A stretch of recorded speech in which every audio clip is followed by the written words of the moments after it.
الحمد لله نحمده ونصلي على رسوله الكريم اما بعد فاعوذ بالله من الشيطان الرجيم بسم الله الرحمن الرحيم وإنك لعلى خلق عظيم فستبصر ويبصرون بأيكم المفتون ان ربك هو اعلم بمن ضل عن سبيله وهو اعلم بالمهتدين۔ قرآن مجید کی ایک آیت تلاوت کی ہے۔ اللہ تعالیٰ سے دعا ہے اللہ تعالیٰ صحیح طرح سے بات کہنے کی، سننے کی، سمجھنے کی، اور پھر ہم سب کو اللہ تعالیٰ اس پر عمل کی توفیق عطا فرمائے۔ میری عادت ہوتی ہے کہ میں جو بھی حالات چل رہے ہیں، لوگوں کی جو بھی سوچ ہے، جو بھی خیالات ہیں لوگوں کے، اس حساب سے میں بات کروں جمعے کے بیان میں۔ اور قرآن چونکہ جامع کتاب ہے، لہذا قرآن سے ہمیں ہر چیزوں کی گائیڈنس مل جاتی ہے۔ فرق صرف اتنا ہوتا ہے کہ آپ قرآن سے استدلال کیسے کرتے ہیں، آپ کا قرآن سے اس طرف آپ کی توجہ جاتی کیسے ہے۔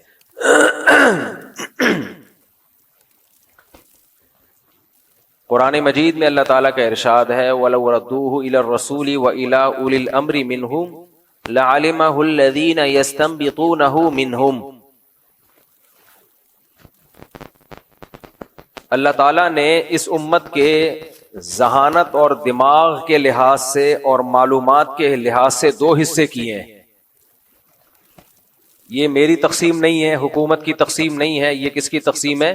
اللہ کی۔ مختلف لحاظ سے مختلف تقسیمیں ہوتی ہیں۔ اگر میں یوں کہوں کہ انسانوں کی دو قسمیں ہیں، تو آپ سوال پوچھیں گے کہ کس حساب سے دو قسمیں ہیں؟ بھائی جنس کے حساب سے دو قسمیں، مرد اور عورت۔ لیکن کیا ہر لحاظ سے دو قسمیں؟ نہیں بھائی، قوموں کے لحاظ سے تو لاکھوں قسمیں، زبانوں کے لحاظ سے کیا خیال ہے؟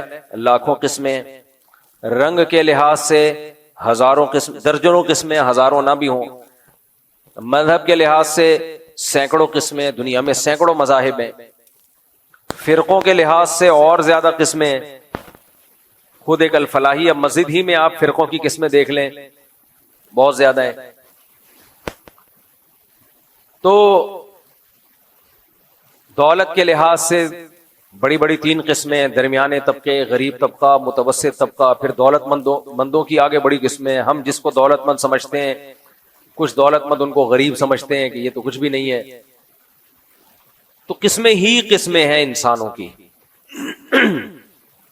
میں جو بات کر رہا ہوں وہ ہے کھوپڑی کے لحاظ سے، دماغ کے لحاظ سے۔ نمبر دو، نالج کے لحاظ سے، علم کے لحاظ سے۔ علم کے لحاظ سے بھی انسانوں کی دو قسمیں ہیں، اور کھوپڑی کے اعتبار سے بھی انسانوں کی، بولو، دو قسمیں۔ کچھ لوگوں کے پاس علم ہوتا ہے سمجھنے کے لیے، کھوپڑی، بولو، نہیں ہوتی۔ کچھ لوگوں کے پاس کھوپڑی تو بہت شاندار اللہ نے ان کو عطا فرمائی ہے، لیکن نالج نہیں ہوتی، لہذا ان کی کھوپڑی کو صحیح گائیڈنس ہی نہیں ملتی، تو وہ ذہانت میں ہی لوگوں کا بیڑا غرق کر دیتے ہیں۔ ذہین آدمی زیادہ بیڑا غرق کرتا ہے اگر اس کے پاس نالج صحیح نہ ہو، کیونکہ اس کو پتا ہے کہ بیڑا غرق کرنے کا اوتھینٹک طریقہ کیا ہے، مؤثر طریقہ کیا ہے۔ کہتے ہیں نا، نادان دوست یہ عقل مند دشمن سے بھی بدتر ہے، کیونکہ دشمن تو آپ کو نقصان پہنچائے گا، آپ ہوشیار رہو گے۔ جو دوست جو بے وقوف ہو وہ دوستی میں نقصان پہنچاتا ہے، جب دوستی میں پہنچاتا ہے تو اخلاص کے ساتھ پہنچاتا ہے، اس کا مقصد آپ کی بھلائی ہوتی ہے، تو وہ آپ کو گھر تک پہنچا کے آتا ہے۔ اس کی مثال ایسے ہے جیسے ایک ڈاکٹر کو علاج نہیں آتا اور اس کے پاس انجیکشن ہے، اس ڈاکٹر کے پاس نالج کی کمی ہے، اس کو نہیں پتا کہ یہ انجیکشن ان لوگوں کو نہیں لگایا جاتا جن کا لیور کمزور ہے، ایک مثال دے رہا ہوں، جن کا جگر کمزور ہے۔ اب آپ پیشنٹ بن کے اس کے پاس گئے، آپ کو پتا ہے کہ میرے جگر کی رپورٹ ٹھیک نہیں ہے، یہ انجیکشن ٹھیک ہے لیکن میرے لیے ٹھیک نہیں ہے۔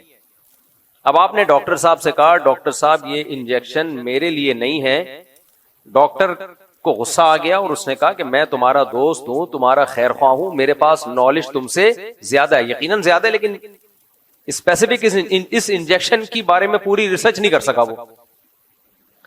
اب وہ انجیکشن اتنا زبردست ہے کہ اس میں بیماری کا یقینی علاج ہے, تو ڈاکٹر کیا کرے گا, آپ کی باتیں مانے گا نہیں, وہ آپ کو رسی سے باندھ کے انجیکشن ٹھوکے گا آپ کے, اور طبیعت سے آپ کو ٹھوک دے گا وہ. اس کے بعد آپ دوبارہ انجیکشن ٹھکوانے کے قابل نہیں رہیں گے. دشمن ہوتا کہتا جا مر بھائی, میرا تیرا کیا لینا دینا.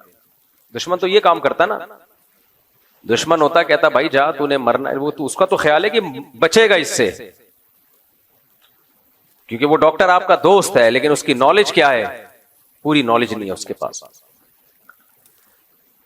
تو ہمیں دو باتیں پتہ چلی, انسان کی فضیلت, ایک دماغ اس کے پاس صحیح ہونا چاہیے, نمبر دو نالج اس کے پاس مستند ہونی چاہیے. یہ دونوں چیزیں جذباتی لوگوں کے پاس نہیں ہوتی, یہ ذہن میں رکھیں. یہ دونوں چیزیں کس کے پاس نہیں ہوتی, جذباتی لوگوں کے پاس, جو گلے پھاڑ پھاڑ کے ہاں ہو ہی ہو, کوئی بھی ٹاپک ان کو دیا جائے نا تو دلائل کم اور چیخو پکار کو زیادہ فوکس کرتے ہیں. نبی کریم صلی اللہ علیہ وسلم کے بارے میں اللہ تعالیٰ نے فرمایا, جو میں نے آیت پڑھی ہے, اِنَّكَ لَعَلَىٰ خُلُقٍ عَظِيمٍ, اے نبی آپ اخلاق کے سب سے اعلیٰ معیار پر ہیں. سب سے اعلیٰ اخلاق کس کے تھے, نبی صلی اللہ علیہ وسلم کے. میں جو بات کر رہا تھا نا, میں جو دیکھتا رہتا ہوں پبلک کدھر کو جا رہی ہے, پھر میں اسی ٹاپک پہ بات کرنے کی کوشش کرتا ہوں, قرآن کی آیتوں کو سے وہی مضمون نکالتا ہوں میں. ہمارے ہاں یہ باتیں میڈیا پہ بہت زیادہ اٹھائی جانے لگی ہیں, کچھ مذہبی لوگوں کا رویہ دیکھ کے, کہ جو مذہبی لوگ ہوتے ہیں وہ تہذیب یافتہ نہیں ہوتے. مذہبی لوگوں کے پاس تہذیب نہیں ہے, مہذب نہیں ہے, نالج نہیں ہے مذہبی لوگوں کے پاس, وغیرہ وغیرہ. دیکھو نالج کا مطلب اگر یہ ہے نا کہ میڈیکل سائنس کی نالج نہیں ہے, تو کیا سول انجینئر کے پاس میڈیکل سائنس کی نالج ہوتی ہے؟ اور اگر نالج کا مطلب یہ کہ اسے عمارتیں بنانا نہیں آتی, نقشے بنانے نہیں آتے, اسے نہیں پتا کہ کتنا ویٹ اٹھانے کے لیے کتنا سریا ڈالنا پڑے گا, بیس کتنی ہونی چاہیے, کھدائی کتنی ہونی چاہیے, تو اگر نالج کا مطلب یہ ہے تو پھر ڈاکٹر کے پاس, ڈاکٹر اس نالج میں زیرو ہوتا ہے,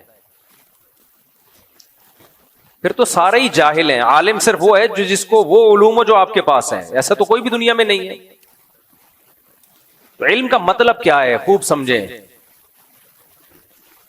علم میں اور فنون میں فرق ہے. دیکھو فنون, فن کسے کہتے ہیں, فن بھی ایک علم ہے, لیکن وہ علم جس کی بیس پہ انسان کو دوسری مخلوق پہ فضیلت ہے, وہ علم ہے تہذیب کا علم, انسان کو انسان بنانے کا علم, کہ انسان مہذب کیسے ہوتا ہے.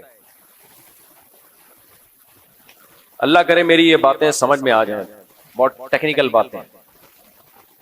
اس وقت عملی خرابی کو ہم رونا کیا پیٹیں, نظریاتی طور پہ لوگ بگڑ رہے ہیں. جب آپ برائی کو اچھا سمجھنا شروع کر دو, اچھائی کو برا سمجھنا شروع کر دو, اچھائی اور برائی کی تعریف ہی خلط ملط ہو جائے, شراب اور زمزم میں کوئی فرق ہی نہ رہے, اور ناپاکی اور پاکی میں کوئی فرق ہی نہ رہے, تو پھر تو تباہی سے کوئی نہیں روک سکتا انسان. تو جو بڑا ایشو اس زمانے میں ہے, پہلی بات علم کسے کہتے ہیں. علم, نالج کوئی بھی ہو انسان کے لیے فائدہ مند ہے, فائدہ مند ہونا الگ بات ہے. دیکھو مجھے ایک بات بتاؤ, بھنگیوں کو گٹر صاف کرنا آتا ہے, مجھے اور آپ کو بولو نہیں آتا. کیا یہ بھی علم نہیں ہے؟ کیا انسانوں کے لیے فائدہ مند علم نہیں ہے یہ؟ بلکہ میں کہتا ہوں بھنگی اگر ہڑتال کر لے نا, ڈاکٹر ہڑتال کر لیں, ہم میں بخار ہوگا, پیناڈول پہ گزارا چلا لیں, زیادہ سے زیادہ مر جائیں گے, عزت سے تو مریں گے نا کم از کم. گاؤں دیہاتوں میں لوگ مرتے نہیں ہیں, ہارٹ اٹیک ہوا, قریب میں ہاسپٹل نہیں ہے, ڈاکٹر نہیں ہے, مر گئے, لوگ صبر کر لیتے ہیں, چلو یار آج نہیں تو کل جانا ہی تھا انہوں نے, چلو اللہ تعالیٰ مغفرت فرمائے, سب نے جانا ہے. کیا خیال ہے؟ کوئی پہلے چلا جاتا ہے, کوئی تھوڑا سا لیٹ چلا جاتا ہے. مجھے ایک بات بتاؤ, اگر بھنگی ہڑتال کر لیں ہم سب کا کیا ہوگا کالیا؟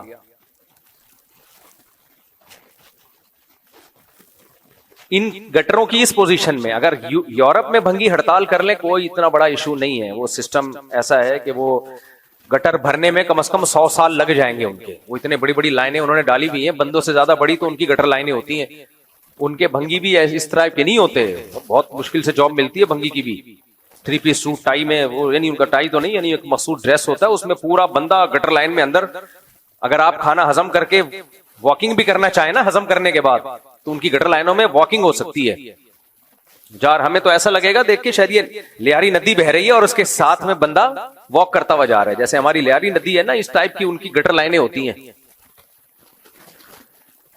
میں بات کر رہا ہوں ہندوستان, پاکستان اور بنگلہ دیش کی, کہ یہاں اگر بھنگی لوگ ہڑتال کر لیں, اسٹرائک کر کے بیٹھ جائیں, اور تو ہمارا ہوگا کیا؟ بس میں اس پہ آگے جاتا نہیں ہوں کہ کیا ہوگا. مسجد میں اس کو ایکسپلین کیا نہیں جا سکتا. ہم سب مریں گے اور بدترین موت مریں گے, کوئی اچھے لفظوں سے یاد نہیں کرے گا. فلاں گٹر میں ڈوب کے مر گیا, فلاں واش روم میں ڈوب کے, اس کے گھر میں پانی گٹر کا اتنا جمع ہو گیا تھا کہ تیرنے لگا.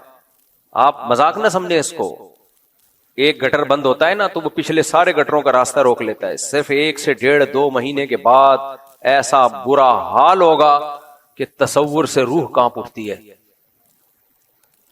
بسوں والے ہڑتال کر لیں اتنا نقصان نہیں ہے, ڈاکٹر اسٹرائک ہو جائے اتنا بڑا نقصان نہیں ہے. بھنگی کی ہڑتال سے, اسٹرائک سے, اب ایسا نہ ہو میری یہ بات سن کر جتنے بھی بھنگی ہیں وہ کہ اچھا یار تنخواہ بڑھانے کا ایک بہترین آپشن آیا ہمارے پاس. میرے بھائی علم بھنگی کے پاس بھی ہے اور انسانیت کے لیے مفید علم ہے. ہمارے حضرت مفتی رشید احمد صاحب کے دور میں ایک طالب علم آ گیا مدرسے میں پڑھنے کے لیے, تو اس کے ماں باپ آ گئے کہ یہ آپ تو اس کو مولانا بنا رہے ہو. حضرت نے فرمایا دیکھیں یہ دین کا علم سیکھے گا اور حلال و حرام کا علم سیکھے گا, امت کی رہنمائی کرے گا. تو انہوں نے کہا نہیں یہ کوئی علم تھوڑی ہے, ہم وہ علم سکھانا چاہتے ہیں جس سے انسانیت کو فائدہ ہو. مثلا ڈاکٹر بنانا چاہتے ہیں, پائلٹ بنانا چاہتے ہیں, تو حضرت نے فرمایا دیکھیں اس سے بھی انسانیت کو فائدہ ہوگا. مجھے پوری کانورزیشن یاد نہیں ہے, اس کا اپنے الفاظ میں خلاصہ پیش کر رہا ہوں. اس نے کہا کہ جی نہیں جی یہ جو ہے یہ بہت فائدے مند علم ہے جو ہم, حضرت فرمایا فائدے مند تو بھنگی بنانا بھی ہے. سب سے زیادہ ضرورت سوسائٹی کی کس کو ہے؟ بھنگیوں کی ہے. فرمایا علوم سارے فائدے مند ہی ہوتے ہیں, ہم نے فائدے کے ساتھ ساتھ یہ دیکھنا ہوتا ہے عزت کس میں زیادہ ہے. فائدے کے ساتھ ساتھ کیا دیکھنا ہوتا ہے؟ عزت کس میں. بھنگی بننے میں عزت نہیں ہے, کوئی اپنے بچے کو بھنگی بنانا نہیں چاہتا. ڈاکٹر بننے میں عزت ہے اور ہونی بھی چاہیے, میں اس کے خلاف نہیں ہوں کہ آپ کہیں کہ ڈاکٹر اور بھنگی کو میں نے ایک ہی صف میں لے جا کے بٹھا دیا ہے. فرمایا اصل بات یہ ہے کہ عزت کو دیکھتا ہے انسان کہ عزت کس علم میں زیادہ ہے. آپ کی بچی کے لیے ڈاکٹر کا رشتہ آئے گا, فرشتہ سمجھ کے دے دو گے آپ اس کو, رشتہ نہیں بلکہ کیا سمجھو گے؟ فرشتہ. جمعدار کا رشتہ آئے گا, نشتہ, رشتہ نشتہ. لے رکشہ اور دفع ہو جا کے, شیر آ نہیں رہا مجھے, دفع ہو جائے یہاں سے. تو حضرت نے فرمایا سب سے زیادہ قابل عزت علم جس کی بیس پہ سب سے زیادہ عزت ملتی ہے وہ دین کا علم ہے. تو انہوں نے کہا یہ تو کوئی نہیں ملتی عزت. حضرت فرمایا کہ اسی لیے جتنی ملنی چاہیے اتنی نہیں ملتی کہ اللہ نے یہ عزت آخرت کے لیے محفوظ کر کے رکھی ہوئی ہے. کہ اللہ کی نظر میں سب سے زیادہ قابل عزت علم جو ہے وہ کون سا ہے؟ دین کا علم. ضرورت کا انکار نہیں ہے، دوسرے علوم کی ضرورت. دیکھو لوگ بے اعتدالی کا شکار ہیں اس میں. کچھ تو ہمارے دیسی لوگ ہیں جو کہتے ہیں کہ صرف دین ہی کا علم ہے، باقی سب فضول ہے. یہ بھی غلط ہے. بعض پیغمبروں کو اللہ نے دنیاوی علوم بھی دیے ہیں. حضرت داؤد علیہ الصلوۃ والسلام کے ہاتھ میں لوہا پگھل جایا کرتا تھا. یہ ایک مادی یعنی ایک ایسا معجزہ تھا جس کا مادی زندگی میں فائدہ ہے. اور بھی کچھ پیغمبر گزرے جن کو اللہ نے علوم دیے، لیکن یہ تمام پیغمبروں کو نہیں دیے. کسی پیغمبر کو کوئی علم دیا، کسی پیغمبر کو کوئی علم دیا. قدر مشترک جو تمام پیغمبروں میں جو کامن بات تھی وہ کیا تھی؟ دین کا علم. مجھے تھوڑا سا پانی ذرا پلا دیے گا، ٹھنڈا نہ ہو. تو دین کا علم اللہ نے تمام پیغمبروں کو دیا ہے. کیا خاص چیز ہے بھائی دین کے علم میں جو اللہ تمام پیغمبروں کو دے رہا ہے؟ کیا خاص بات ہے اس میں؟ ٹھنڈا نہ ہو بھائی. تو کیا خاص چیز ہے اس علم میں؟ تمام پیغمبروں کو اللہ یہ علم دے رہا ہے، دین کا علم. پھر نبی صلی اللہ علیہ وسلم نے فرمایا، بسم اللہ،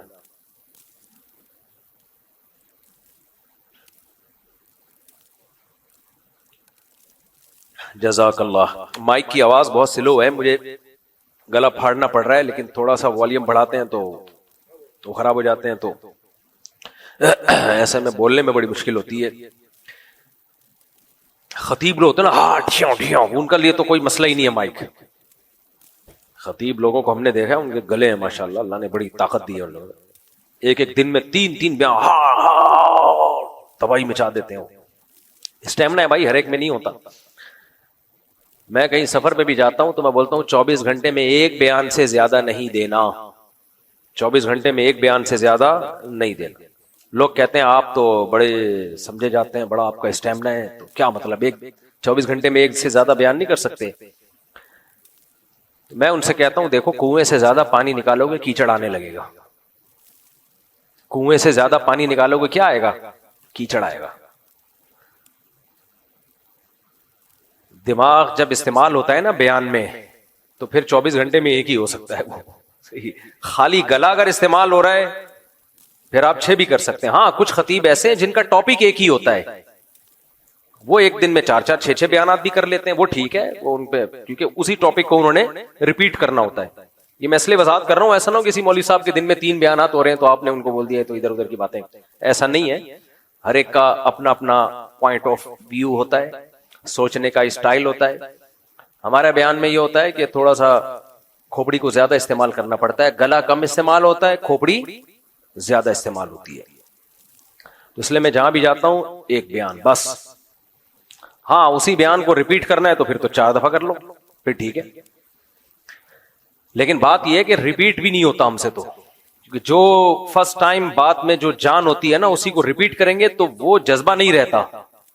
وہ جذبہ نہیں رہتا. اس کے لیے ضروری ہے رات کو سو کے دوبارہ اٹھیں، پراٹھا کھائیں. اور میں ساتھیوں سے کل کہہ رہا تھا کہ یار نبی صلی اللہ علیہ وسلم کی سنت ہے، جب بھی سفر سے واپس آتے تھے 2 رکعت مسجد میں پہلے پڑھا کرتے تھے. اور کراچی والوں نے ہماری عادت خراب کر دی. ہم جب بھی سفر سے واپس آتے ہیں پہلے چائے پینے جاتے ہیں کوئٹہ ہوٹل، ایئرپورٹ سے سیدھے. یہ میرا سفر تھا آذربائیجان، کل رات آیا ہوں میں. آذربائیجان سے 4-5 دن کا سفر تھا. آتے ہی ایئرپورٹ سے ہم سیدھا کہاں گئے ہیں؟ کوئٹہ ہوٹل چائے پینے. کیوں؟ 3-4 دن چائے کے نام پہ مذاق ملا ہے. دبئی ایئرپورٹ پہ میں نے اپنے دوست سے کہا یار اچھی سی چائے لے کر آؤ. وہ اچھی سی لے کر آئے. میں نے کہا اچھی سی نہ لاتا تو زیادہ اچھا تھا. خیر لوگ اتنی چیزیں بنا کے شارٹ کلپ چلا دیتے ہیں کہ لوگ کہتے ہیں مولوی صاحب یہ بتانے کے لیے ہمیں بیٹھے ہوئے کہ چائے کہاں کی پینی چاہیے. امریکہ سے ہم آئے، پچھلے مہینے آئے نا، امریکہ سے اترتے ایئرپورٹ پہ ہم کوئٹہ ہوٹل گئے. وہاں جا کے ہم نے کہا 15 دن ہو گئے تمیز کی چائے ملے ہوئے.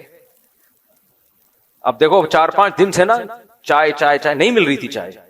جدھر انڈا موڑ پہ کوئٹہ ہوٹل سے چائے پی ہے, میں نے لڑکوں سے کہا, میں نے کہا اٹ از کالڈ چائے. پتہ نہیں یہ کوئٹہ ہوٹل والا ذائقہ آتا ہی نہیں ہے کسی ہوٹل میں, جو مرضی کر لو بھائی.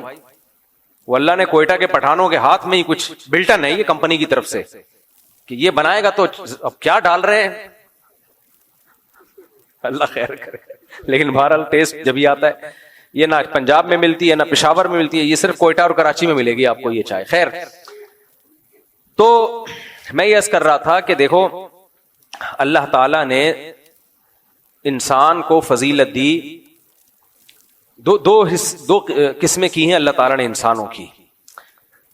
دماغ جن کے پاس زیادہ ہو, علم جن کے پاس زیادہ ہو, اور علم سے میری مراد کیا ہے, سائنس اور ٹیکنالوجی کا علم نہیں, وہ بھی ضروری ہے, بہت زیادہ ضروری ہے, اس زمانے میں تو بہت سے بھی زیادہ ضروری ہے.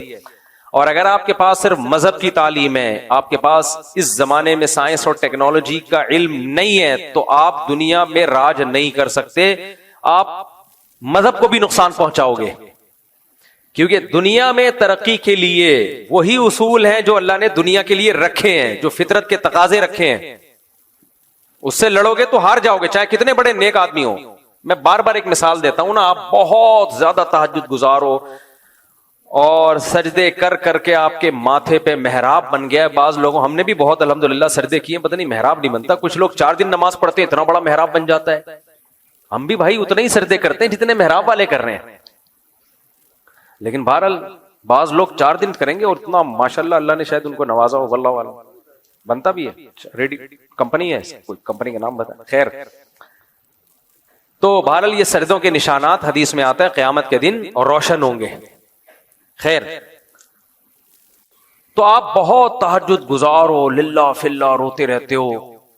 ایک دن بجلی کی تار, برہنہ تار کو آپ نے ہاتھ لگا لیا.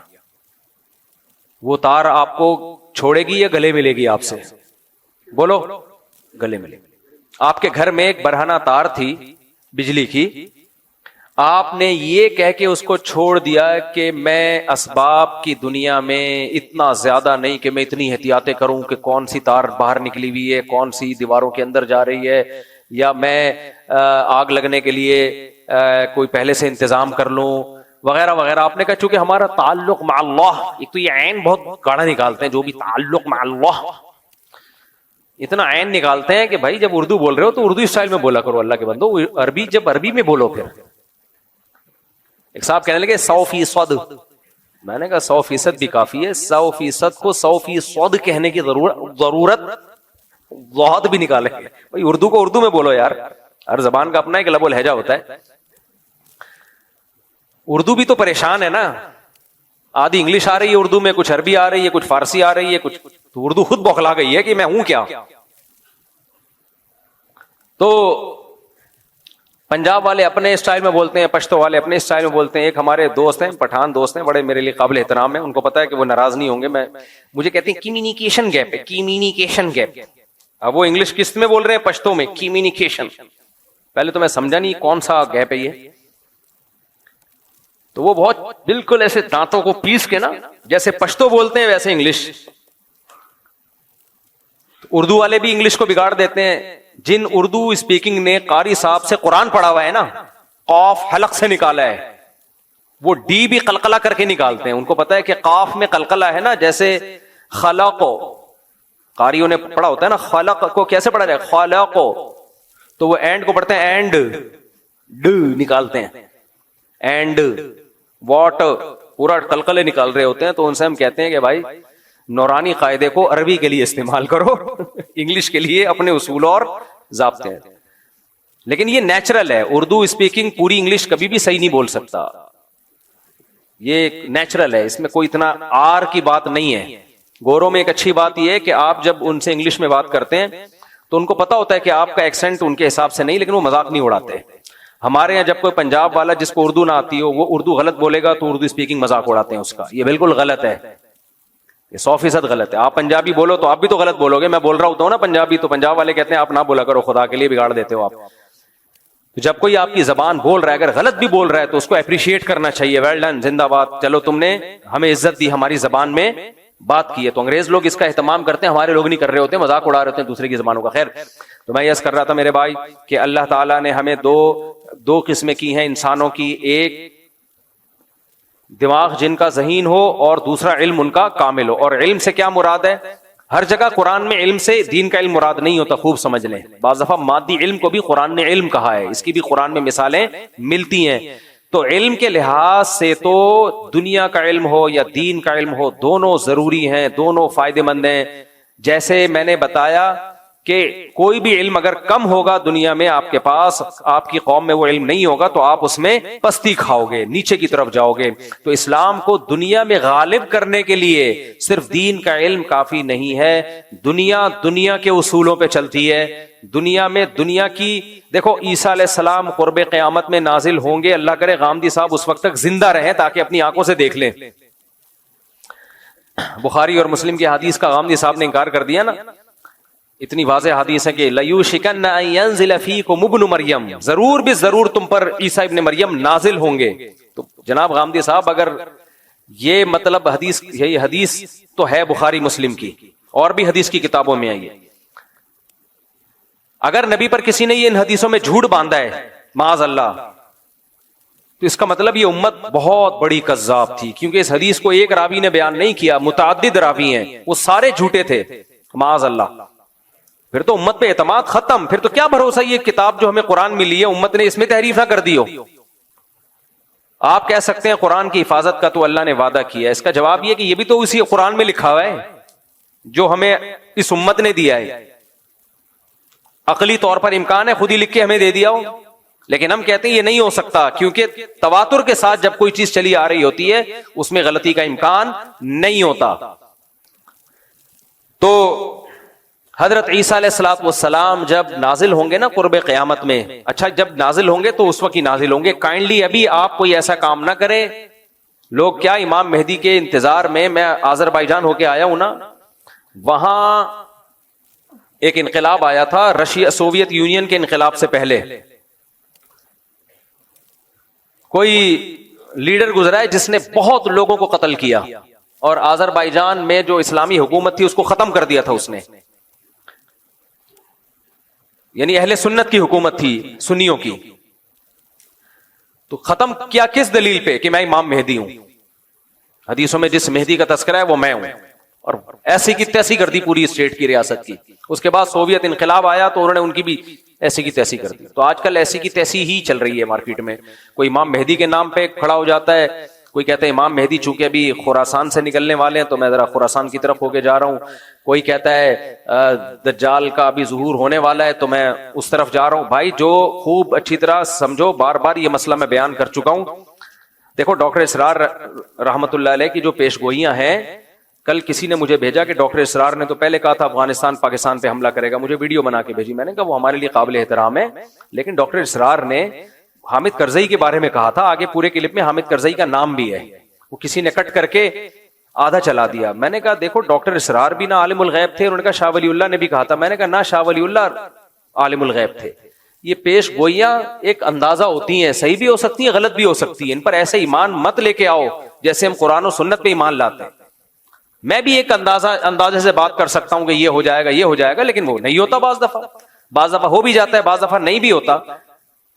تو بعض باتیں ڈاکٹر اسرار نے کی تھی وہ نہیں ہوئی پوری, وہ انہوں نے کی تھی لیکن نہیں ہوئی پوری. بعض کی ہیں جو ہو گئی پوری. تو انسان کو انسان رہنے دو, اس کو پیغمبر بنا کے بزرگ, ایسا بزرگ بنا کے کہ وہ پیش گوئیاں کر رہے ہوتی چلی آ رہی ہیں, یہ مت کرو یہ کام. لوگ کہتے ہیں وہ تو حدیثوں سے پیش گوئیاں کر رہے ہیں. حدیث سے پیش گوئی ممکن ہی نہیں ہے, کیونکہ حدیثوں میں کسی چیز کا ٹائم مینشن نہیں کیا گیا ہے. اور یہ میں اپنی طرف سے نہیں کہہ رہا, یہ پہلے لکھ چکے ہیں علماء اور محدثین, چونکہ تاریخ میں دیکھا ہے علماء محدثین نے کہ حدیثوں سے لوگ تانے بانے ملا کے ایک پریڈکشن کرتے ہیں, ایک پیش گوئی کرتے ہیں, اور پھر اس کے حساب سے ماحول بنانا شروع کر دیتے ہیں, حالانکہ حدیث میں اس کا وہ ٹائم مینشن نہیں ہوتا. اور پھر یا تو اس کے نام پہ کوئی فساد پھیلا دیتے ہیں, یا پھر سادہ لوگ جب دیکھتے ہیں کہ یہ ہونے والا تھا لیکن ہوا نہیں تو ان کا حدیثوں سے ایمان اڑ جاتا ہے.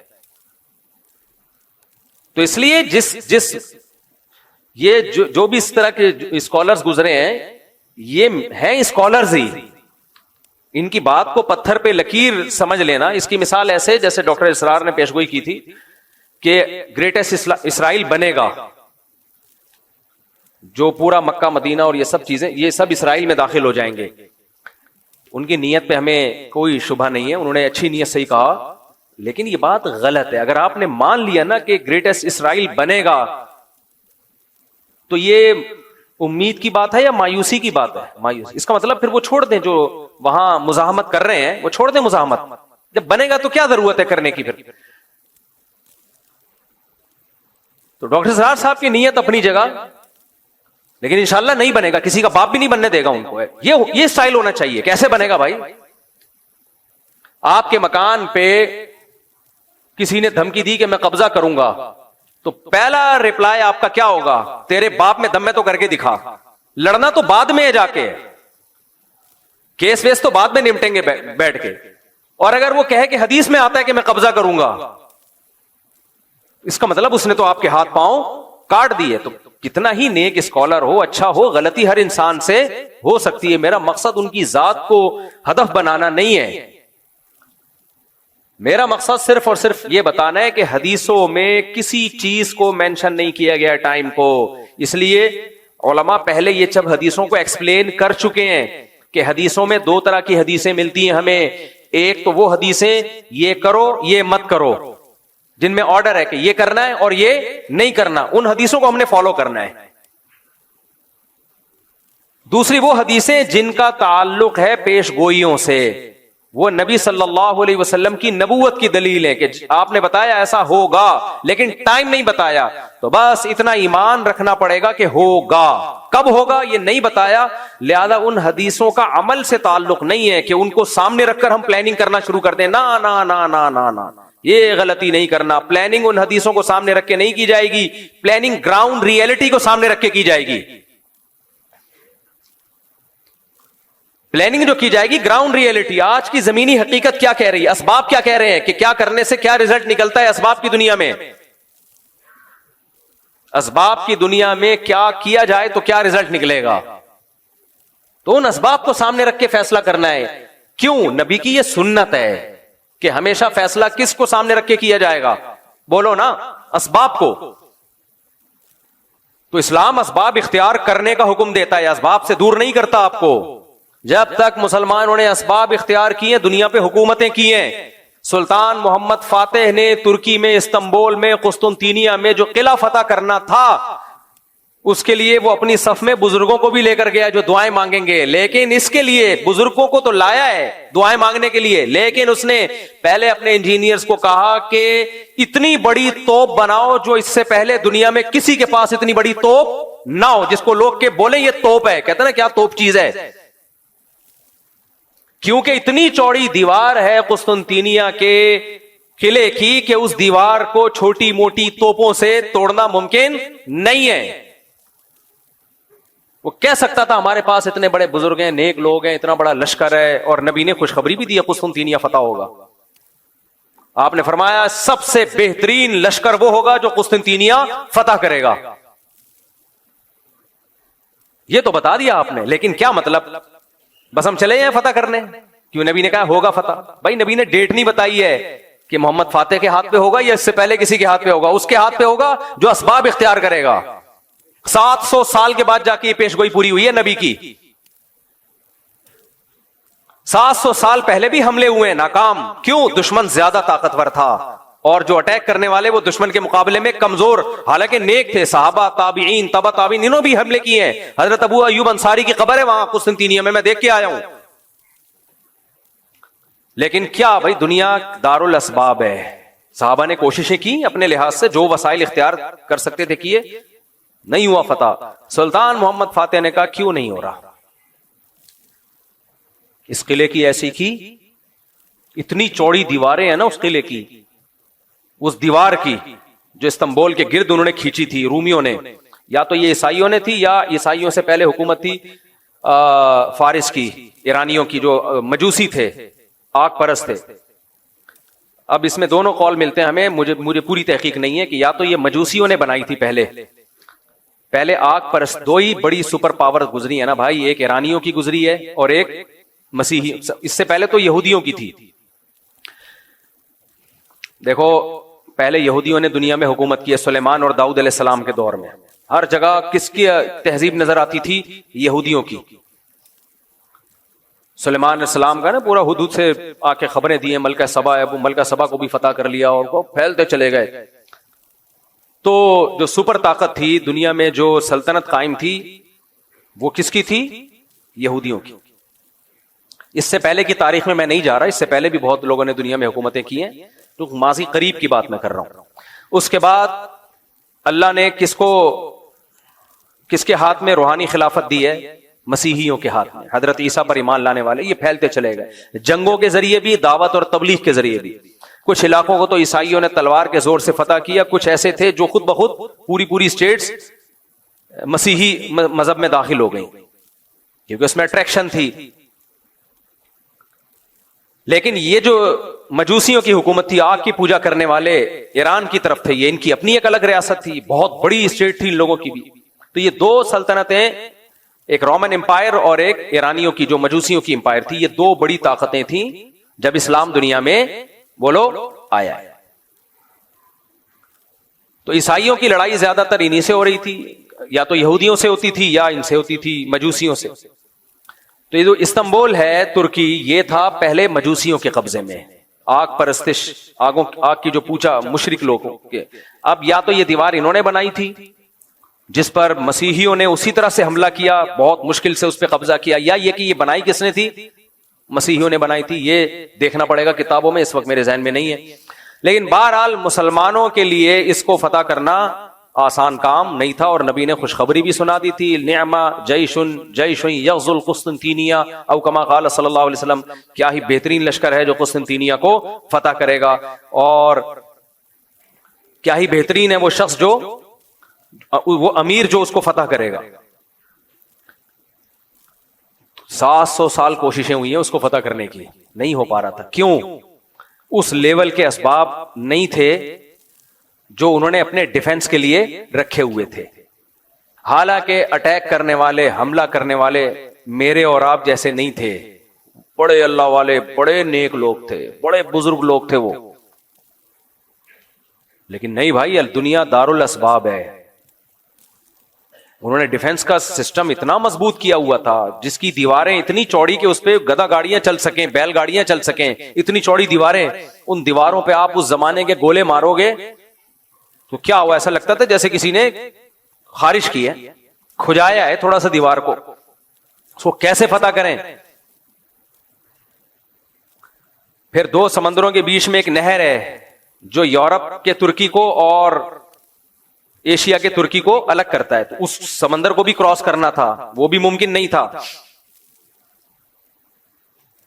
اور اس سمندر تک کشتیاں پہنچانا ممکن نہیں تھا, اس پانی تک کشتیاں پہنچانا ممکن نہیں تھا. کشتیاں سمندر کے راستے سے لے کر آئیں تو دشمن کا قبضہ تھا اس پہ, اور کشتیوں کو بائی روڈ لے جانا, اتنی بڑی تعداد میں سمندری جہاز جیسی کشتیوں کو بائی روڈ لے جانا ممکن نہیں تھا. تو سلطان محمد فاتح نے 2 خاندانی کام کیے. بولا سب سے پہلے تو ایک اتنی بڑی توپ بناؤ کہ جس کو لوگ کہیں یہ کیا ہے, کیا توپ بنائی ہے, کیا توپ بنائی. یہ اسباب اختیار کیے اس نے. اور دوسرا, کھوپڑی استعمال کرو.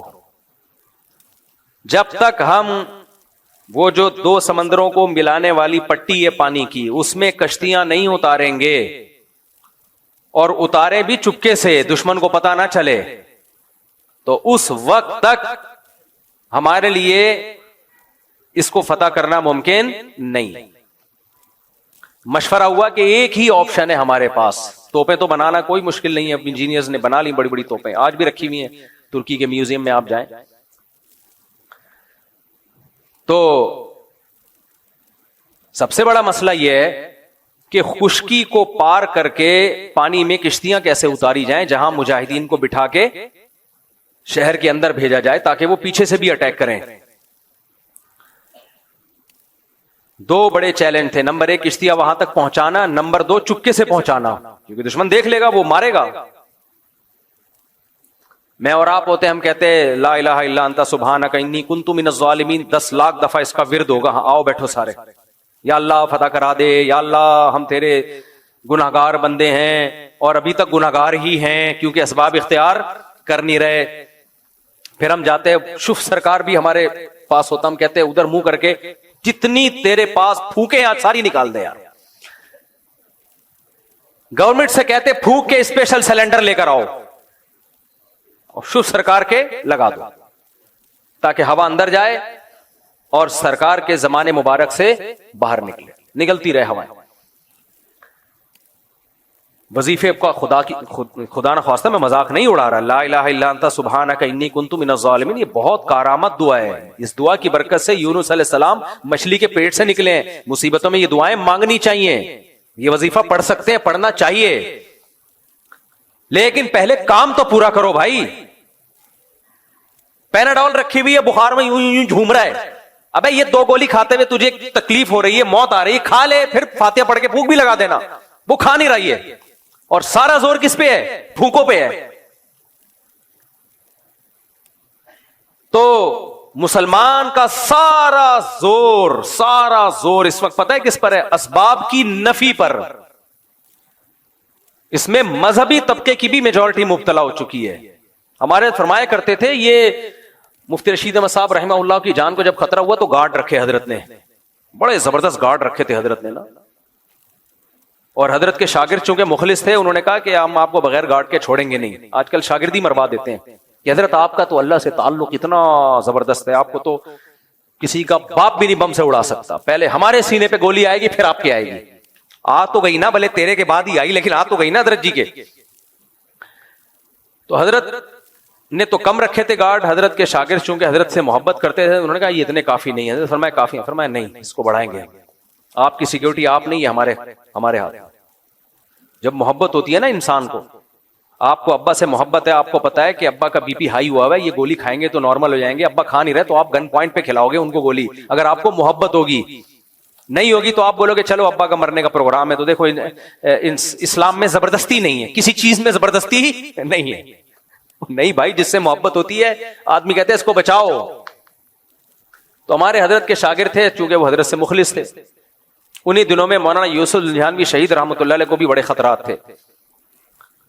تو وہ بیچارے کہیں بغیر گارڈ کے نکلے. کسی نے کنپٹی پہ, اتنے بڑے عالم, اتنے بڑے بزرگ, کیسا روحانی نورانی چہرہ, ایسے پرہیزگار. ہم نے ان سے جب بھی ملاقات کی ہے, کہتے ہیں نا کچھ لوگ نیک لوگ ہوتے ہیں جن کو دیکھ کے اللہ یاد آ جائے, وہ ان لوگوں میں سے تھے. اور علم کا سمندر, کیسے آرام سے بیچارے کہیں باہر نکلے, کسی آرام سے کسی نے گولی ماری اور نکل لی. ہمارے حضرت کو اتنا غصہ آیا, حضرت نے فرمایا کہ ان کا قتل ان کے مریدوں کے ذمے ہے. حضرت تو جوش میں آ کے نا دیکھتے نہیں تھے, اتنا وہ شکر ہے اس وقت میڈیا نہیں تھا. فرمایا ان کے قاتل ان کے مرید ہیں.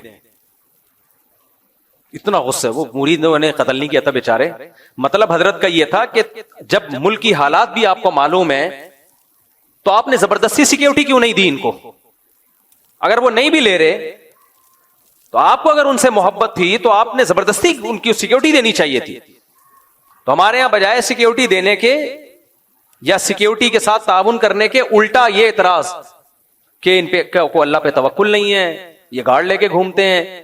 تو اس موقع پہ ہمارے حضرت نے فرمایا کہ جو ان کے مریدین ہیں نا, ان سے بولو اپنی دکانوں پہ تالے ڈالنا چھوڑ دو. رات کو دکانیں بغیر تالے کے چھوڑ کے چلے جایا کرو, آیت الکرسی پڑھا کرو اور پھونک مار کے جایا کرو, ٹھیک ہے نا, تالا والا نہ لگاؤ. کہ اپنی دکانوں پہ جس میں انسان نہیں ہے, پیسہ پڑا ہوا ہے, پیسہ بھی کیا ہوگا, کچھ بسکٹ کے ڈبے رکھے ہوئے ہوں گے, کچھ شیمپو کی بوتلیں رکھی ہوئی ہوں گی, اس پر اتنے موٹے موٹے تالے ڈالتے ہیں. اور جو انسان ہے, جو ان کے پیر و مرشد ہے, ان کی حفاظت کا کوئی لوگوں نے انتظام نہیں کیا.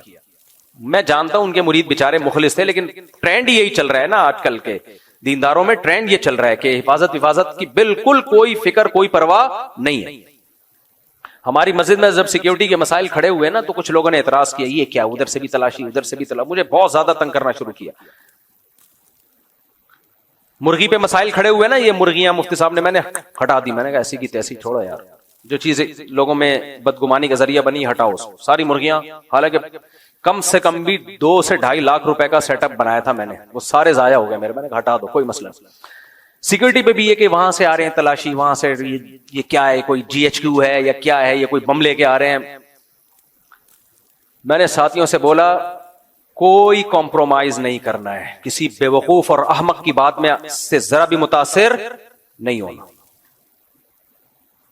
میں نے کہا اس کو ڈبل کرنا ہے, کم نہیں کرنا. سمجھ رہے ہو, جتنے سارے نمازی خلاف ہو جائیں نا ایسی کی تیسی, جاؤ باہر. میں نے کہا بے وقوفوں کی باتوں میں آ کے یہ تھوڑی کہ اس میں سیکیورٹی صرف ہماری نہیں ہے, آپ کی بھی ہے.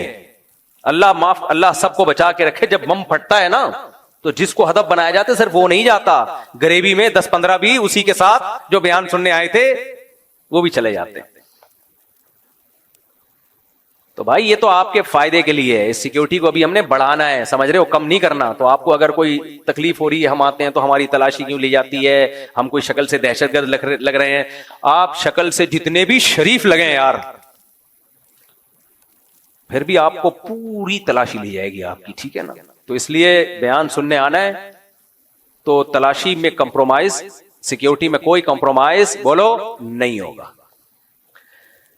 ایک دن کیا ہوا, یہاں پر ایک بندہ بیٹھا ہوا تھا, شروع کی بات ہے جب زیادہ سیکیورٹی کا سخت نظام نہیں تھا, اس کی جیب میں ٹیٹی نکلی, پسٹل تھی اس کی جیب میں. ہم بدگمان نہیں ہو رہے, اپنے ڈیفنس کے لیے لایا ہوگا, لیکن بھائی کسی کے چہرے پہ تھوڑی لکھا ہوا ہوتا ہے. تو گارڈ نے یوں کر کے نظر ڈلاتے رہتے نا, تو اس نے دیکھ لیا, اس کو بلایا. خیر ہم نے پولیس والوں کو بلایا, انکوائری کی, وہ بندہ صحیح تھا, یعنی کوئی وہ نہیں تھا. آپ ڈرے نہیں, آپ کہ اچھا یہاں تو ٹیٹیاں نکل رہی ہیں, گھبرانا نہیں ہے. شریعت کہتی ہے اسباب مکمل اختیار کرو, اس کے بعد توکل کس پہ رکھو, اللہ. مرنا ہوگا جس دن, جو رات قبر میں گزرنی ہے, کسی کا باپ بھی وہ قبر سے باہر نہیں گزروا سکتا, اور جو قبر میں نہیں گزرنی وہ کسی کا باپ بھی قبر میں نہیں گزروا سکتا آپ سے. تو کام سارے کرنے ہیں لیکن اسباب بھرپور اختیار کرنے ہیں, اس کے بعد پھر اللہ پہ توکل بھی کرو. پھر تو جو مرنا ہے بھائی وہ تو مرنا ہے, ڈرو نہیں موت سے. موت کا ڈر الگ چیز ہے اور بے احتیاطی الگ چیز ہے. تو ہمارے حضرت نے فرمایا کہ یہ جتنے بھی لوگ ہیں نا, جو حضرت مولانا یوسف جہانوی شہید رحمۃ اللہ علیہ کو انہوں نے سیکیورٹی نہیں دی, فرمایا کہ یہ اپنی دکانوں پہ بڑے موٹے موٹے تالے ڈال کے جاتے ہیں, حالانکہ اندر کیا رکھا ہوتا ہے, شیمپو کی بوتلیں. ٹھیک ہے, آپ گولے گنڈے والے کو دیکھو, جب ریڈی بند کرے گا کیسے تالے لگے ہوئے ہو, اور نظر سے بچنے کے لیے بھی انتظامات کیے ہوئے ہوتے ہیں. حلیم کی دیگوں پہ لکھا ہوتا ہے, کالا جوتا لٹکا ہوا ہوتا ہے, اس بزنس کو نظر نہ لگے. بزنس کیا ہے, ٹوٹل 2 دیگیں. اللہ اور برکت دے بھائی, 2 دیگیں کو 4 کر دے, اللہ ہماری دعا ہے. لیکن ابے بھائی یا تو بہت بڑا جاپان کی گاڑیوں کا تیرا شو روم ہوتا, اربوں خربوں روپے کی ٹرانزیکشن ہو رہی ہوتی, روزانہ 50 گاڑیاں نکل رہی ہوتی تیرے شو روم سے, تو نظر سے بچنے کے لیے کچھ اہتمام کرتا, وہ کر نہیں رہا, وہ بیٹھا ہوا ہے آرام سے. تیری حلیم کی دیگ ہے, اس پہ جوتے بھی لٹکے ہوئے ہیں اور کالے کپڑے بھی جھوم رہے ہیں. رکشے والے نے پیچھے جوتا لٹکایا ہوا ہوتا ہے, اب کم نظر آ رہا ہے, پہلے بہت ہوتا تھا. میں نے ایک دن پوچھا یار یہ کسی کی چپل اٹک کے رہ گئی ہے, بعض دفعہ ہوتے ہیں لوگ, میرے تو یہ خیال تھا کوئی اترتے ہوئے چپل اٹک گئی تو اس نے باہر لٹکا دی کہ جن صاحب کی ہوا کے لے جائیں. اس نے کہا بھائی یہ نظر سے بچنے کے لیے. میں نے کہا بھائی ٹرک کو نظر لگی تھی تو رکشا بن گیا تھا وہ, اس کو کیا نظر لگے گی, یہ کیا بنے گا بیچارہ. یوسف علیہ السلام کے قریب قریب کسی کا حسن ہو, ایسی اس بچے کی ماں حسن کو نظر سے بچانے کے لیے کچھ اہتمام کرے. جیسے کہتے ہیں حضرت عثمان نے ایک خوبصورت بچہ دیکھا تو اس کو ایک تل لگا دیا تھوڑا عیب پیدا کرنے کے لیے. تو سمجھ میں آتا ہے بھائی مائیں بچوں کو نظر سے بچا رہی ہیں, وہ بچے جو اندھیرے میں نظر نہیں آتے. وہ واقعہ پورا کون سا واقعہ تھا, ہاں وہ واقعہ رہ گیا. چلو تو خیر, تو سلطان محمد فاتح نے کیا کیا, یہ اسباب اختیار کی. میرا مقصد واقعہ سنانی, یہ تو میں ہسٹری بیان کر چکا ہوں پہلے بھی جب میں ترکی کا دورہ کر کے آیا تھا. یہ صرف یہ بتانا تھا کہ ہمارے ماضی کیا تھا, اور آج ہم منہ کی فائرنگ کے علاوہ ہمارے پاس کچھ بھی نہیں. اور اوپر سے ہمارے جو دیسی لبرل ہیں جن کی قیصر احمد راجہ نے طبیعت سے کلاس لی ہوئی ہے, قیصر احمد راجہ کو لازمی سنا کرو اور اس کے چینل کو آگے پھیلاؤ بھی, کیونکہ مجھے جو اب تک نظر آیا ہے پاکستان میں کم از کم واحد بندہ ہے جو ان دیسی لبرل کے خلاف کھڑا ہوا ہے. یہ دیسی لبرل جو ہے نا، جن کے پاس کچھ بھی نہیں ہے، نہ دین کا علم ہے نہ دنیا کا علم ہے، بیٹھ کے پھینکتے رہتے ہیں انگلش میں انگلش ٹھش پھش مارتے رہیں گے. عوام سمجھتی ہے یار کیا نالج ہے، کیا نالج ہے یار. ابے بھائی وہ نالج آپ کو لگ رہی ہوتی ہے. میں نے بتایا نا ایک انٹی آئی ہیں آج کل، وہ کہہ رہی ہیں ڈارون کی جو تھیوری ہے کہ جو ارتقاء ہے وہ ایک ثابت شدہ حقیقت ہے سائنس میں، جھوٹ سے بات شروع ہو رہی ہے. پھینکنے پر گورنمنٹ نے کوئی پابندی لگائی ہے یار؟ پھینکتے رہو. سائنسدان کہہ رہے ہیں کہ ثابت شدہ نہیں ہے، اور ہمارے پڑھے لکھے کہہ رہے ہیں کہ ثابت شدہ ہے. کوئی حکیم دوا بنا رہا ہے، اس کو خود اطمینان نہیں ہے کہ بھی ٹرائی کروں گا، اور اس کا جو منشی بیٹھا ہوا ہے وہ کہہ رہا ہے ایسی بہترین دوا ہے 100 بندوں پہ تجربہ ہو چکا ہے، تو اس سے بھی آگے نکلنے کی کوشش کر رہا ہے. تو یہ دیسی لبرل جو اس طرح کی تحقیق پیش کر رہے ہیں نا، خوب سمجھ لو ان کا مقصد تحقیق نہیں ہے. ان کو ایک ٹاسک دیا گیا ہے کہ علماء کو اور اسلام کو پیچھے رکھنا ہے. اس کا طریقہ یہ ہے کہ سائنس کو اس انداز میں پیش کیا جائے کہ لوگ سمجھیں کہ سائنس اور مذہب آپس میں ٹکرا رہے ہیں. ابھی ایک دیسی لبرل انکل ہیں، ان کے اسپیچ سن رہا تھا میں، کہہ رہے تھے کہ مذہبی آدمی تو تہذیب یافتہ ہو ہی نہیں سکتا، مذہبی آدمی تہذیب یافتہ ہو ہی نہیں سکتا. واہ واہ واہ واہ بھائی، تہذیب مذہب کے علاوہ خدا کی قسم کسی کا باپ کہنے والا تھا، لیکن پھر دیکھا تہذیب یافتہ نہیں ہوتے. یہ دیکھو مذہب جو ہے نا بھائی ہمارا اسٹائل ہے نا، اسٹائل تھوڑی ہم چینج کریں گے. اسٹائل ہے نا، اسٹائل بھی تہذیب کا ایک حصہ ہے. انگریز بھی تو باپ کے، ان کے باپ ہوتے نہیں تو وہ ماں کے تانے دیتے ہیں. یہ تہذیب ہے. جن کو یہ مہذب کہہ رہے ہیں نا، دیکھو میں اگر کہنے والا تھا کہ مذہب نہ ہو تو کسی کا باپ بھی تہذیب نہیں سکھا سکتا، یہ جملہ میں نے ادھورا چھوڑ دیا نا. اگر میں یہ جملہ بولتا کہتے دیکھو یہ مولویوں کی لینگویج ہے، کسی کا باپ بھی نہیں سکھا سکتا، کسی کا چاچا بھی نہیں سکھا سکتا، تو یہ گورے بہت مہذب ہیں، حالانکہ گوروں میں باپ ہوتا ہی نہیں ہے. ابے مجھے ایک بات بتاؤ، جس کا باپ ہو، جن کے ہاں باپ ہوتے ہوں لیکن زبان صاف نہ ہو، وہ بھی غیر تہذیب یافتہ ہے، میرے جیسے مہذب نہیں ہے، میرے جیسے دیسی ہیں وہ، لیکن باپ ہے. اور ان لوگوں کے ہاں باپ ہوتے ہیں، اور ایک اخلاق بہت ٹائٹ زبردست، لیکن ان لوگ کیا باپ ہی مارکیٹ سے کیا ہو گیا ہو، شارٹ، زنا سے بچے پیدا ہوتے ہوں. اس بچے کو کوئی مرد اون کرنے کے لیے تیار نہ ہو کہ میرا بیٹا ہے. ان کو کیا کہہ رہے ہیں؟ تہذیب یافتہ. آپ نے یہ سمجھ میں آ رہا ہے میں کیا کہنا چاہ رہا ہوں؟ او بھائی ایک تہذیب کی شکل ہوتی ہے، nice to meet you, thank you, 3 piece suit tie, بغلے بھی کون جھانک رہا ہے جا کے، وہ بھی چھپی بھی ہیں بس اوپر سے فٹ فاٹ. لیکن سوسائٹی میں زنا بھی ہے، بے انتہا نشہ ہے، نشے کے بغیر کوئی چل نہیں سکتا. اور نشہ نہ بھی ہو تو 15-20 کپ کافی پیے بغیر ان کا دماغ ہی کام نہیں کرتا. اتنے زیادہ ہائپر لوگ ہوں، ہر شخص نشہ کر رہا ہو. بہت سے ملکوں میں نشہ لیگل ہو، شراب تو لیگل ہے ہی ساری دنیا میں. اتنا زنا، اتنا زنا، اتنا زنا، پھر نسلیں روک لی ہوں کہ ان کو کھلانا پڑے گا کمبختوں کو. اس کو کہہ دیا تہذیب. اور مذہبی آدمی جو بیچارہ 2-4 کبھی الٹی سیدھی باتیں ممبر پہ بیٹھ کے اسٹائل ٹھیک نہیں ہوتا، اس کا بات ٹھیک کر رہا ہوتا ہے، اس کو کہہ دیا یہ ہے ہمیں تہذیب سکھائیں گے. تکلف اور تہذیب میں زمین اور آسمان کا فرق ہے.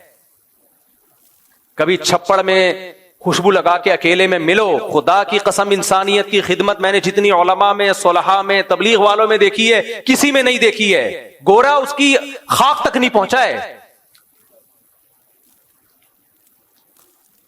جو انسانیت کی خدمت، میں ہر مولوی کی بات نہیں کر رہا، ہر ممبر پہ بیٹھا ہوا عالم نہیں ہوتا.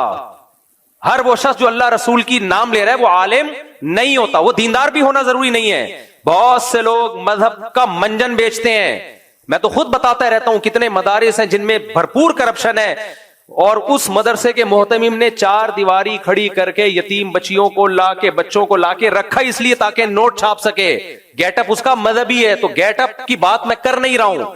صحیح معنوں میں جو علماء ہیں، آپ کبھی ان کے پاس بیٹھو، ان کے حوال پڑھو، سنو، آپ کی 14 طبق روشن ہو جائیں گے آپ کے. میں ایک مثال دیتا ہوں، جو اپنی اولاد پیدا کرنے کے لیے تیار نہ ہونا کہ اس پہ خرچہ کرنا پڑے گا، تو اس کا مطلب وہ تو انسانیت کے لیے خیر خواہی کا جذبہ ہو ہی نہیں سکتا. سب سے زیادہ تو انسان اپنی اولاد کا ہوتا ہے. ان کمبختوں کو بچے پیدا کرتے ہوئے موت آ رہی ہوتی ہے.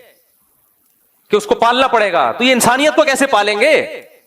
یہ مذہب سکھاتا ہے اپنے بچے بھی پالو, دوسروں کے لے کے بچے بھی پالو, یتیموں کے بچے. یہ ظرف مذہبی لوگوں میں میرے بھائی, یہ ہمارے نبی میں ظرف ہے کہ آپ کی اپنی اولاد بھی اور ام سلمہ سے نکاح کر کے ان کے بچے بھی آپ نے پالے ہیں, اور اس کنڈیشن میں پالے جب گھر میں 40 دن چولہا نہیں جلتا تھا. یہ ہے تہذیب. کوئی ایک گورا ایسا لا کے دکھاؤ مارکیٹ میں جن کے تم صبح شام تہذیب کی باتیں کرتے ہو, ایک لا کے دکھاؤ تم. وہ بیوی سے وفا نہیں کرتا, وہ آگے نسل کیا بڑھائے گا بھائی؟ اور ان کی عورتیں مردوں سے وفا نہیں کرتی ہیں. ان کی عورتیں اپنی اولاد پیدا کرنے کے لیے تیار نہیں کہ ٹینشن ہوگی. کیا ہوگی؟ ٹینشن. ابے بھائی جو اتنی ٹینشن اٹھانے کے لیے تیار نہ ہو, ان کے ملک کہہ رہے ہیں, ان کی اسٹیٹ کہہ رہی ہے کہ نسل بڑھاؤ تاکہ ملک کو فائدہ ہو. کہ ملک کا فائدے کی ایسی کی تیسی, ہم ٹینشن نہیں لینی. وہ بھائی عیش پرست لوگ ہیں, خواہش پرست لوگ ہیں, نفس پرست لوگ ہیں. اس عیاشی اور نفس پرستی کو تہذیب کا نام دے دیا, کیونکہ سوٹ اور ٹائی اچھے ہوتے ہیں, گٹر لائنیں صاف ہوتی ہیں, روڈ اچھے ہوتے ہیں, سگنل ٹائم پہ چلتے ہیں, پولیس والے بڑے ہینڈسم اسمارٹ سے اچھے اخلاق سے بات کرتے. تو وہ ساری بد تہذیبی پہ ایک چمک پٹی لگا دی ہے خوبصورت سی, ٹھیک ہے نا. اس کو نام کیا رکھ دیا دیسی لبرل نے؟ تہذیب.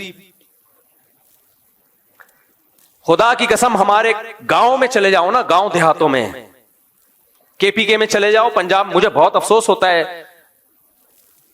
گاؤں سے ایک بندہ جاتا ہے باہر امریکہ کینیڈا, چکر لگا کے آتا ہے, اپنے گاؤں کے لوگوں کو برا بلا کے ان میں پینڈو لوگ ہیں, تہذیب نہیں ہے. میں کہتا ہوں بھائی تو وہاں سے پیسہ کما کے 10 بندوں کو کھلا رہا ہے, تو پینڈو ہے, تو جاہل ہے, تجھ میں تہذیب نہیں ہے. گورا بیوی کو ایک چائے کی پیالی پلانے کے لیے تیار نہیں ہے, اور وہ کیا ہے مہذب. میں نے کہا تمہارا دماغ خراب ہو گیا ہے. ایک چکر باہر سے لگا کے آتے ہو, تھوڑا روڈ موڈ صاف دیکھ لیتے ہو نا, سڑکیں مڑکیں, بڑے متاثر ہو جاتے ہو. یہ تو ہماری گورنمنٹ اگر انسان کے بچہ بن جائے تو ہمارا ملک بھی صاف ہو سکتا ہے. ہمیں کوئی شوق تھوڑی ہے گندا میلا رہنے کا, تو حکومت نے باقاعدہ میلا بنانے کا پروگرام بنایا ہوا ہے. تو اس لیے یہ ان دیسی لوگوں سے بہت ہوشیار رہو. انگریز آئے گا نا یہاں, جب گاؤں دیہاتوں میں جاتا ہے, یہاں محبتیں دیکھتا ہے, وہ بڑا متاثر ہوتا ہے. یار انسانیت تو تم میں ہے, ہم تو سب تنہا ہیں, ہمارا تو کوئی خاندان نہیں ہے, کوئی پریوار نہیں ہے. ایک ایک بھائی 10 بھائیوں کو بھی, چھوٹے بھائیوں کو بھی کھلا رہا ہے, بہنوں کو بھی کھلا رہا ہے. باپ رکشا چلا رہا ہے, بہت کم آمدن ہے, لیکن اپنے بیٹے کی شادی اپنے خرچے پہ کر رہا ہے کہ برائی میں نہ پڑ جائے. یہ رسپانسبلٹی وہ اٹھا رہا ہے. گورے میں یہ دم بولو نہیں ہے. ہاں ہر چیز ایک مینجمنٹ کے تحت ہے, تو مینجمنٹ جہاں بھی ہوگی تو وہ دیکھنے میں خوبصورت لگے گی. مثال کے طور پر ہمارے یہاں مینجمنٹ نہیں ہے کیونکہ قانون نہیں ہے, اور یہ ہمارا قصور تھوڑی ہے, تو ہماری حکومتوں کا قصور ہے.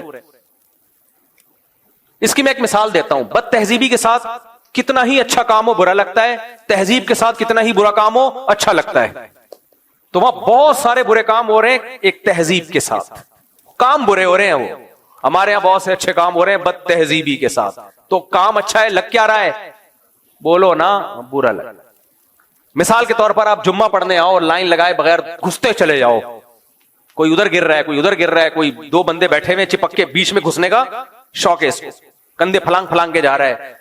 پڑھ کیا رہا ہے؟ نماز, جس میں اس کو 1 روپیہ نہیں مل رہا, باوضو ہو کے آ رہا ہے, اپنا ٹائم اللہ کے لیے قربان کر رہا ہے, سجدہ کر رہا ہے, سبحان ربی الاعلی, سبحان ربی العظیم, ایاک نعبد و ایاک نستعین, اور پھر ٹھیک ٹھاک پیسہ بھی نکال کے دیتا ہے چندے کے لیے. یہ اس لیے کہہ رہا ہوں کہ تاکہ دیا کرو, چندے کے لیے پیسہ بھی دیتا ہے, اپنی جان اپنا مال خرچ کر رہا ہے, اور پھر جناب بڑے تحمل کے ساتھ بیٹھ کے دعا بھی مانگ رہا ہے اپنے مرحوم والدین کے لیے, یا ماں کے لیے, یا باپ کے لیے. کتنا اچھا کام کیا نا, لیکن چونکہ بد تہذیبی کے ساتھ ہو رہا ہے, کوئی دیکھے گا بولے کیسے بد تہذیب لوگ ہیں یار.